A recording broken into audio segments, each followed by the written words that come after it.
نحمده ونستعينه ونستغفره ونعوذ بالله من شرور أنفسنا ومن سيئات أعمالنا من يهده الله فلا مضل له ومن يضلله فلا هادي له ونشهد أن لا إله إلا الله وحده لا شريك له ونشهد أن سيدنا ومولانا محمدا عبده ورسوله صلى الله تعالى عليه وعلى آله وأصحابه وسلم. أما بعد فأعوذ بالله من الشيطان الرجيم. بسم الله الرحمن الرحيم. يرفع الله الذين آمنوا منكم والذين أوتوا العلم درجات. سبحان ربك رب العزة عما يصفون وسلام على المرسلين والحمد لله رب العالمين. محترم حاضرین زمان مکی د دې مدرسې غرض غایت او د دې مدرسې د قیام وجه زما ډېر نږدې او ډېر خوږ شاګرد مولانا عبدالحق صاحب تاسو ته بیان کړ. انسان چې الله پیدا کړی نو دا انسان د دوو څیزونو نه جوړ دی. یو د انسان بدن دی او دویم په دې بدن کې روح دی. څنګه د انسان بدن قیمتي دی نو داسې د انسان روح هغه یو قیمتي شی دی چې په سترګو باندې نه ښکاري. هغه روح هغه د بدن نه بیا زیات قیمتي دی. ځکه کله کله بدن یې خو چې روح پکې نه وي نو بیا هغه بدن که خپلوان وي که لوڼه وي که ښځه وي که خاوند وي نو هغه بدن ځان سره نه ساتي بلکې هغه بدن اوسي او د خاورو د لاندې کي. ځکه د هغه نه قیمتي شی چې هغه روح وي هغه ترې وتړي نو بدن هم قیمتي خو د هغې عمره نه وي نو بیا هغه به اوسي او مبارک یې ښخ کي. د دې بدن هم یو نشونمایي او تربیتي د روح هم نشونمایي تربیتي بدن هم ترقي کوي. اول ماشومي بیا ورو ورو هغه زیاتېږي لویېږي ځوانۍ ته رسي.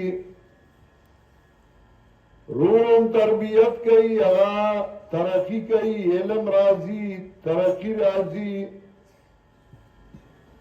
د دې بدن د تربیت لپاره چې الله کوم څیزونه پیدا کړي دي نو هغې ته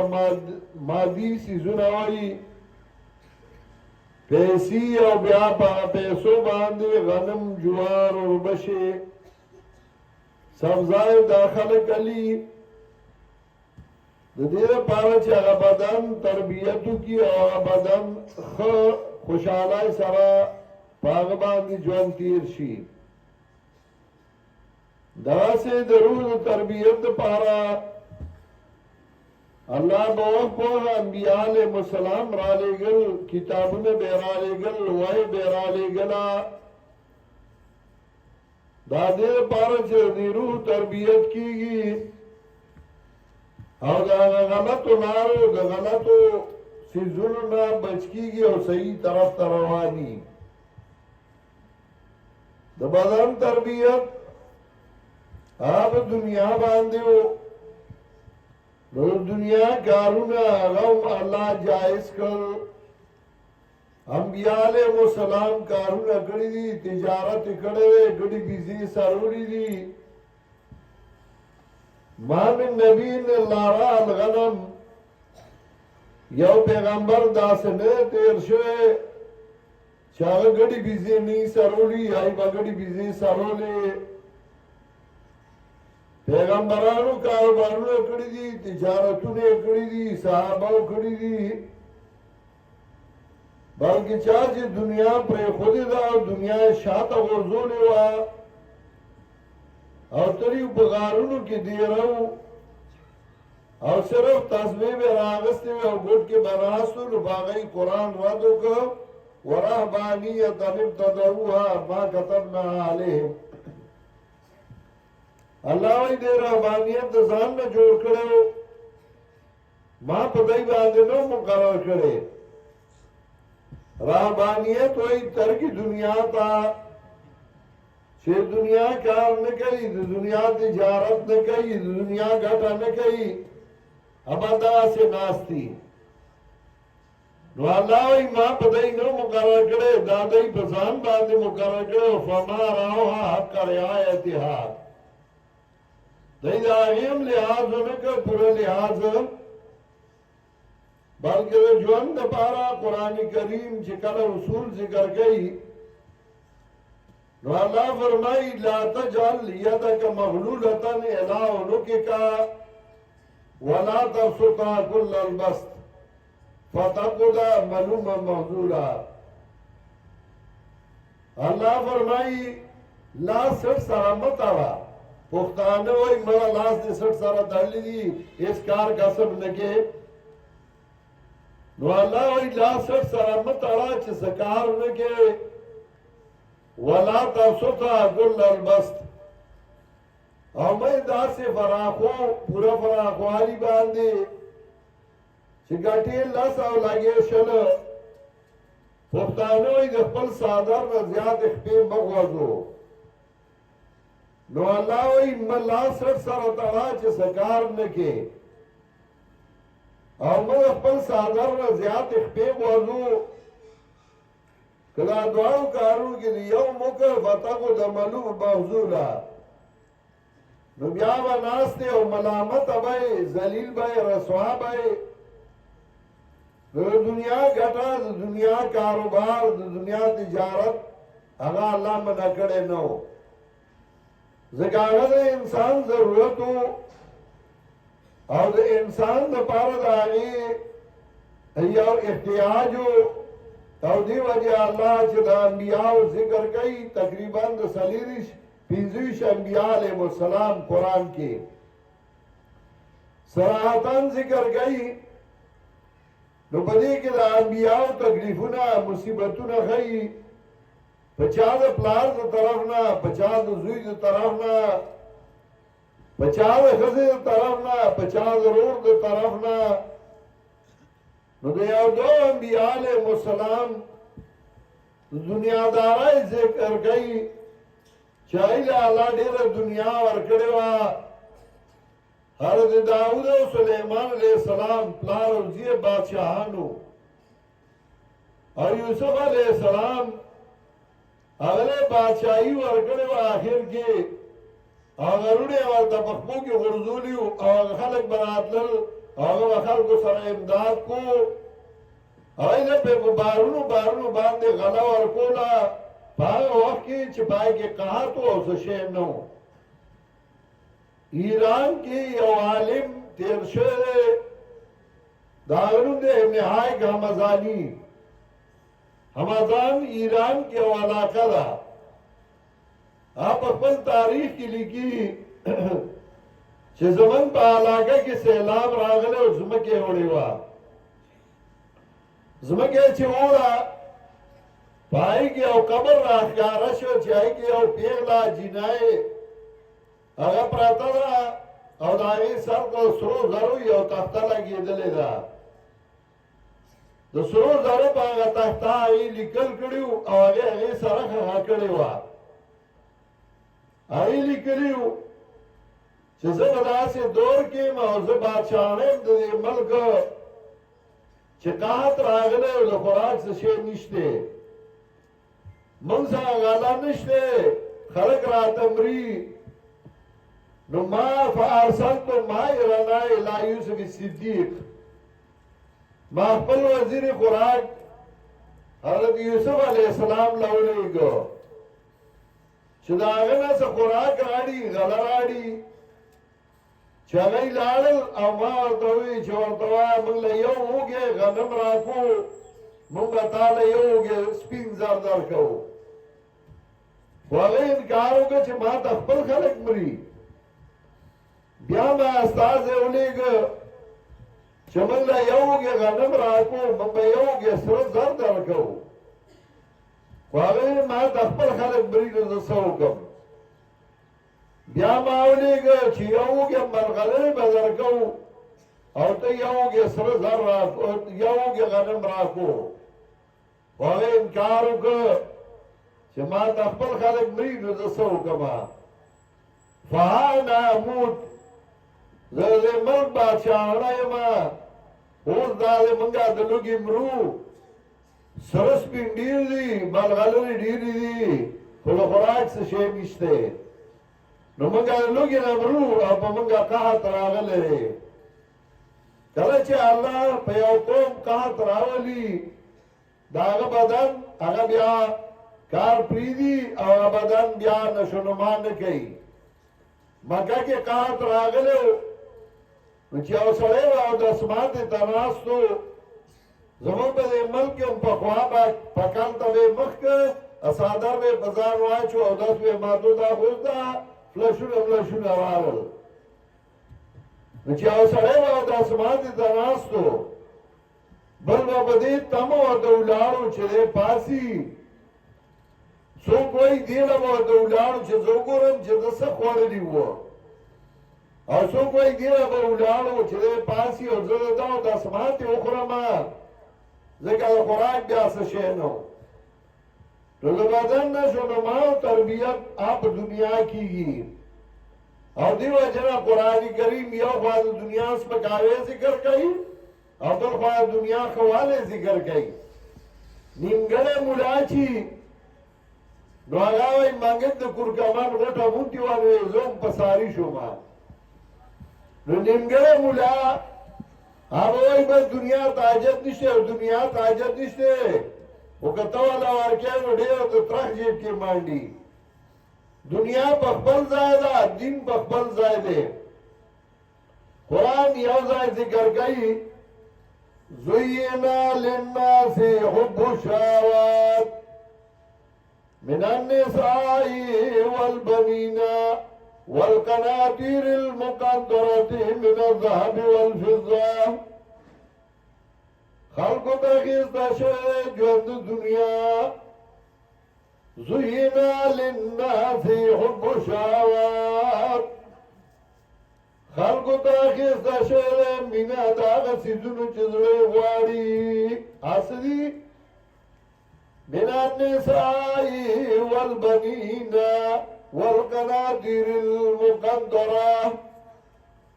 د ښځو نه د زامنو نه خزانې د یو د بل له پاسه د دنیا لپاره هر څه کوي دنیا لپاره دی اجرتي قاتل هم دی د دنیا لپاره دی ډاکو هم دی د دنیا لپاره دی غل هم دی د دنیا لپاره دی بدمعاش هم دی دغه دنیا لپاره اړم دي نو الله پې رد کوي او بل ځای الله فرمایي المال والبنون زینت الحیات الدنیا مال او زامن دا زینت د ژوند دنیا المال والبنون زینت الحیات الدنیا مال او زامن دا زینت د ژوند دنیا ګوره یو خوا ورته الله زینت وایي ښایست ورته وایي او بل خوا الله پې رد کوي مطلب دا دنیا ستا ضرورت دی وی ګټه خو د دنیا سره مینه مه کوه مینه چې راشي بیا د دین هم ورته پرېږدي د بېیماني هم کوي دوکې افراډونه هم کوي او هر څه کوي بیا ګټای حضرت عثمان له الله ډیر مال ورکړو خو چې ګټې نو بیا په ځای لاګو په اولاد یې ولاګو په کور یې ولاګو په دین یې ولاګو په مدرسه یې ولاګو په دیندار خلکو یې ولاګو دا مال دا ستا د فایدې دی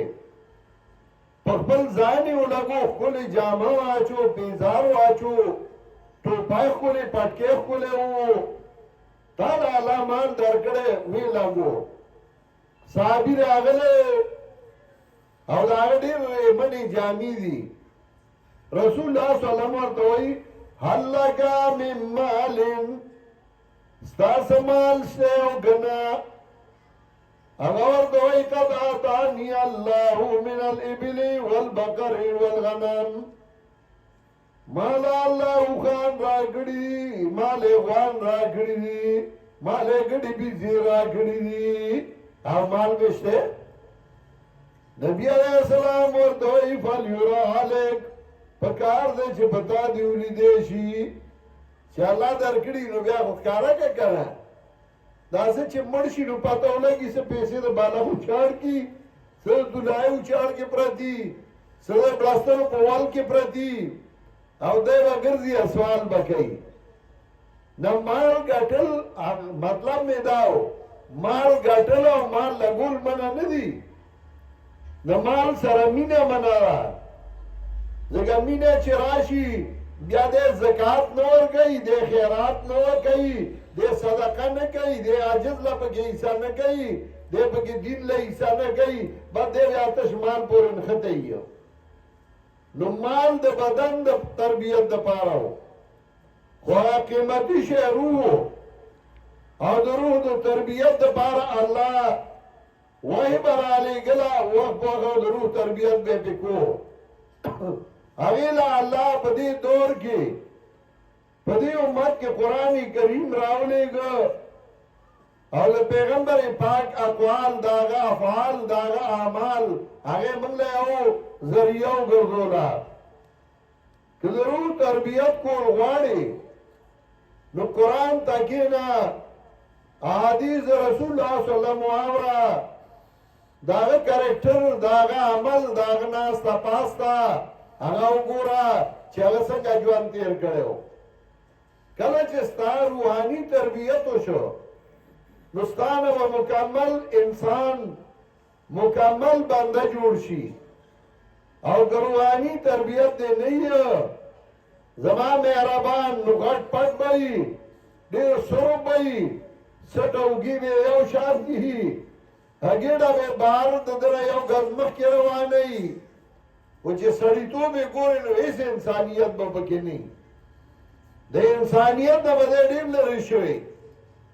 ځکه د هغه روحاني تربیت نه شوی ما ډېر خلک ولیدله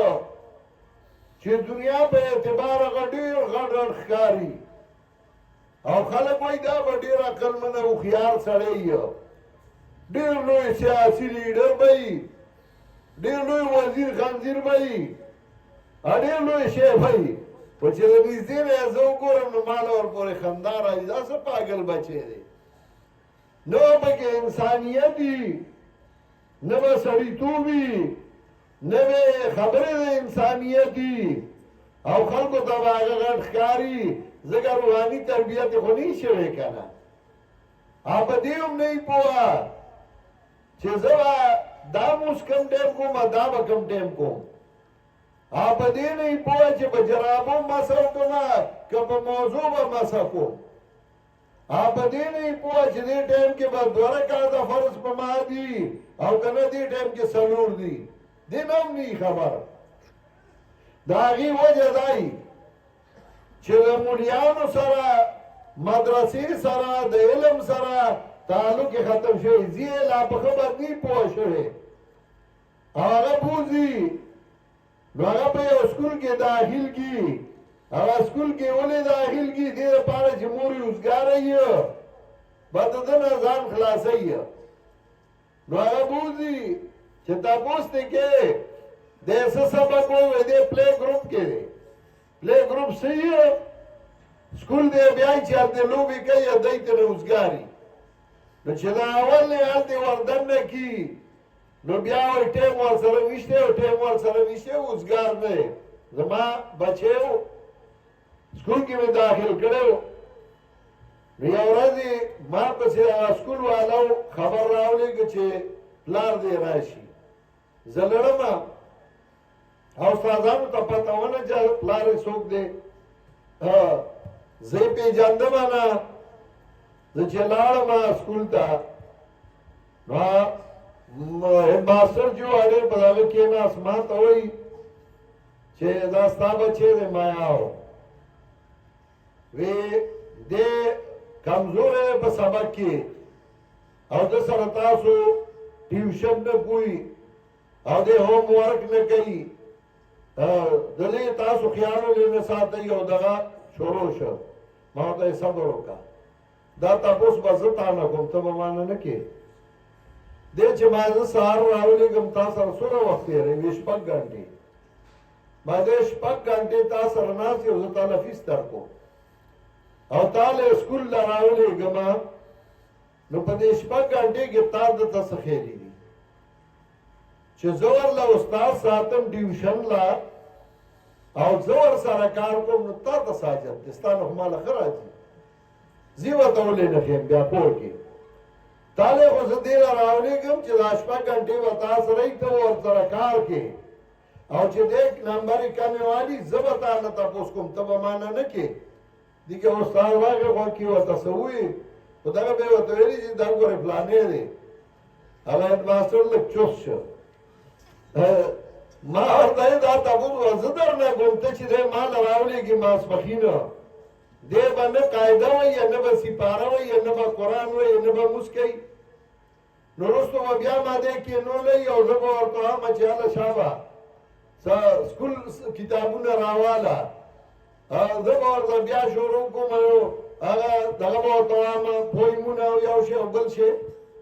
دا خو تا له زه راولېږم ته ورته دلته دا ښې هلته به ورته زه دین ښیم نو وی یاره چې مونږه پویه نه شو ما زه به دې پویه کړم ما ډېر پویه کړ یو به پکې تا پویه کړم ما ته ما نه به تپوس کوې زه به تا نه کوم بیا زما زوی ته وي یاره وي دا پلار خو دی عجیبه سړی بیا خو موږ دې نه راغواړو ما نه راغوښتې هم بیا نه شي یاره راته وي سکول نه بې وباسو ما سم کار به وکړي سړیه زما ډوډه نه دی چې دی سکول ووایي ما زه ده باندې به زه دیني سبق وایم دا نه چېړه مې نه و خو هغه ته مې دا وې ما چې دی پوه شي لږه موږ یې وړوکوالي نه ولیږو جومات ورته ونه ښو مدرسه ورته ونه ښو بوډا ورته ونه ښو نو د هغه به روحاني تربیت څه وشي نو بیا چې کله لوی شي نو بیا یې پلار وایي یاره زما عزت نه کوي زما خیال نه ساتي نو تا د باندې سبق دیني ویلی و تا ورته چېرته دین ښیلی و تا بوډا له لېږلی و ته ورته دین وښیه او ته بیا ګوره چې هغه بچي ته پته ولګي چې د مور په خپو کې او د پلار په خپو کې جنت دی او د مور او د پلار چې چا دعا وسته نو هغه دنیا کې هم کامیاب دی آخر کې هم کامیاب دی دا خو ته استاد ښیي ملا ښیي جومات کې ورته ښیي خو مونږه بدقسمتي دا ده چې مونږه مدرسې او جوماتونه هغه چاته حواله کړل چې هغه کمزوري وو نو چې هغې ته خلک ګوري نو د هغه نه هم خلک نفرت کوي نو بیا د هغه دین نه هم ورپسې نفرت شروع کړي زه اکثر د علماو ته په خپلو مجالسو کې په دې ډېر زور ورکوم وایم جامه خاچوي بیزار خاچوي د عزت ژوند تېروي چې تاسو ته خلک ګوري چې وګوره د ملا څومره ښکلی ژوند دی نو دی به په خپلو بچو هله سبق وایي او که نه ستا ګیره خوار پټي شړشم دې جوړ کړي څه یو پله کږی یا څه بل پله هغوی د دې ګیرې ته وګوره داسې ګیره به څوک پرېږدي ته د غوندې ماګیس پکې وکړه چې ستا دې ته ګوري چې هغه یې څومره خوند ورسره کوي ته د غونده کې ځان برابر ساته او ته بیا ګوره او کوم سړی چې هغه خپل ځان خیال هم ساتي نو هغه د وجې نه د دین سره د خلکو مینه پیدا شي اوس د روانو دا ماشومان ولاړو او کاری نه چاپیر را روانو ما دې مرګر ته دا وګوره کم سړی چې کلی کې کار وکړي نو هغه داسې مولوي عبدالحق په دې کلي کې کار کوي نو هلکانو د ماشومانو مینه ده د خلکو مینه ده چېرې موږ هم په دې خپلو بچو باندې علم وکړئ د هغه کرکټر د هغه ژوند هغه داسې دی چې هغې ته خلک وګوري نو هر یو وایي چې زما زوی دې هم داسې ملا شي زما زوی دې هم دغسې نو څه کامې یوازې ستاسو د عوامو نه دا زموږ د دې کابینې هم دی دی مولیانو چې دی هغه کردار ادا نه کو دی هغه کارو نه کو کم چې دی له پکارو یو عالم تیر شوی امریو زاهد علماو ته یو ځل تقریر کو هغه وی یا معشر العلماء کنتم نجوم السماء یهتدی بکم فصرتم ظلما واده علماء ټولګیا تاسو د اسمان ستوري وایي تاسو باندې لار موندې شوه تاسو توره تیاره وګرځېدئ علماء د خلکو لیډینګ کو علماء مشرت کو علماء راغلل هغې سوالونو پسې اړم شو سوالګر شو ګرځي یو ځای بل ځای یو ځای کې سوال بل ځای کې سوال وکه څوک د دین خدمت کوي تعالی به یې کور ته راړي تا ته وایي چې استاد دا د دین په کار کې ولګو چې زمام ثواب وشي زه هم در سره حصهدار یم نو ته ورپسې روان یې کوڅه په کوڅه او ته ګرځې دین دې سپک دا مدرسې دا د دین مراکز دي او دا ستاسو په ملګرتیا چلیږي دا هغه د ان جي او هغه صحیح ان جي او ده چې د خلکو په خپل فنډ چلیږي حکومت لولو ګرانټونه ورکوي یونیورسټو له او کالجونو له چېرته یو مدرسې له یې ورکړی د مدرسې دی سره امنیت نشته بیا وایي یاره ملک کې امن نه راشي ستا ملک کې چې کوم د امن ادارې دي هغې ته خو ته توجه نه کوې نو امن به د کوم ځای نه راشي موږ لا پکاري چې موږ د دې مدرسو سره ځان وتړو د دې سره خپلې ملګرتیاګانې شروع کړو او دې مدرسو والا مټ مضبوط کو چې هله مولوي صاحب ته کار کو زه دې ملګری یم زه به سره ملګرتیا کوم دا مدرسې چې کامیابي دا ملک به کامیابي او دې ملک به امني ځکه د افرادو اصلاح روحاني اصلاح په دې کېږي او چې روحاني اصلاح وي او بدني اصلاح وي بدني اصلاح د دنیا په نشونما کېږي او د دنیا رحمتونه الله راځي چې الله رضایي الله خوشحاله وي ټیم په ټیم باراني ټیم په ټیم غلي ټیم په ټیم باندې ځمکې آبادېږي او چې الله نارضایي هغه آبادې ځمکې شړې شي راځئ چې د نن نه دا عهد وکړو چې موږ به دنیا هم خپه نه راګټو او په صحیح طریقه به یې ګټو خو موږ به دین له اهمیت ورکوو دین سره به زیاده تعلق ساتو دیندار خلکو سره به تعلق ساتو او دې له به ترقي ورکوو د هغې نه یو دا مرکز دی چې په دې ځای کې مولانا عبدالحق سرتاج دی اړم دي او خپل محنت کوي الله دې دوی دا محنت په خپل دربار کې قبول او منظور وګرځوي او الله دې زموږ د خپل رضا کارونه والي زه بیمار وم خو کله کله دا مینه او محبت چې نو دا سړی د ځان نه خبره کی بیا بیا ځان نه خبر نه یې نو زه بیمار وم او ما بیان هم نشه کولی ما دی ته عذر پیش کړ مولانا عبدالحق هوښیار سړی دی وی نه ته راشه صرف دعا وکړه نو اوس یې وی چې دا لږ بیان به وکړي اخر کې به دعا وکړي نو ما تا خو زه دعا له راغوښتی وم خو زه بیا هم دعا وکړئ چې الله دې ځای کې الله ډېر خیر برکتونه واچوي الله دې زموږ نه د خپلې رضا کارونه سره وکړي زه ختم وکړې